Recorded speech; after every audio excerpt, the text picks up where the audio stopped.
Good morning সকলকে। আমি প্রিয়া আর আপনারা দেখছেন শোন পাপড়ি। চলে এলাম একটা নতুন ভিডিও নিয়ে। আজকেও সেম সানডেরই ভিডিও।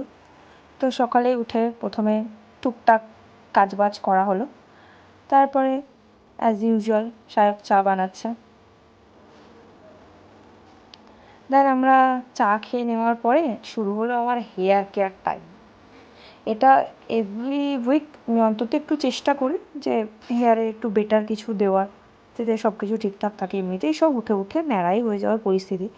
তারপরে সায়ক বাজারে গেল, সারা সপ্তাহের আমাদের বাজার করে আনলো, কারণ সেরকমভাবে 9 to 9 জব করার পরে আর টাইম হয়ে ওঠে না, তাই পুরো উইকের বাজারই আমরা একেবারেই করে নিয়ে আসি। দেন আমি কাজ করতে লাগলাম, যা কিছু কাটাকুটি থাকে আর কি রান্নার জন্য। আর সায়ক আমাকে খাইয়ে দিচ্ছিল, কারণ আমাদের আজকে একটু বেশি কাটাকুটি ছিল, কারণ প্রিপারেশনও ছিল বলতে পারেন। কারণ আমাদের বাড়িতে গেস্ট আসবে কিছু, গেস্টের জন্যে, তো তাদের জন্য প্রিপারেশনটা করা হচ্ছিল। এখানে বাসন্তী পোলাও রেডি করা হচ্ছিল, সোনামা এখানে ভাজাভুজিগুলো করছে। আর সব কিছু রেডি করার পরে মাঝখানে ক্লিপ নেওয়া হয়নি, কারণ একটু কাজ ছিল আর কি, বাড়িতে লোকজন আসলে কাজ তো থাকে। দেন আমি এখানে আমার যেটা কাজ, সব কিছু রান্নার তো আমার দায়িত্ব নেই, খাবার সবাইকে সার্ভ করাটা আমার কাজ। দেন সব কিছু করে দিলাম আমি ঠিক মতো, আশা করছি আমার মতো আমি ঠিক মতো করেছি, বাকি আপনারাই বলুন। তারপর এখানে আমি যেরকম আগের ভিডিওতে বললাম, সবাইকে ধরে বেঁধে আমাদের বিয়ের ফটো দেখানো হয়।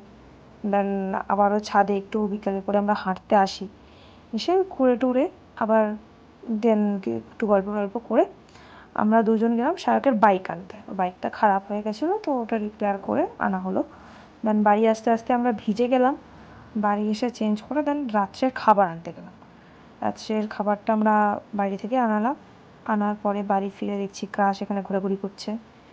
দেন আমাদের একটা পিট্টি বাচ্চা আছে, ওদের কাছে গেলাম, কাছে গিয়ে একটু খেলাধুলো করা হলো। রাত্রেবেলা ডিনার সেরে চলে এলাম, ব্যাস। ভালো লাগলে আমাদের চ্যানেলটাকে সাবস্ক্রাইব করো, ফলো করো আর লাইক করে দিও প্লিজ।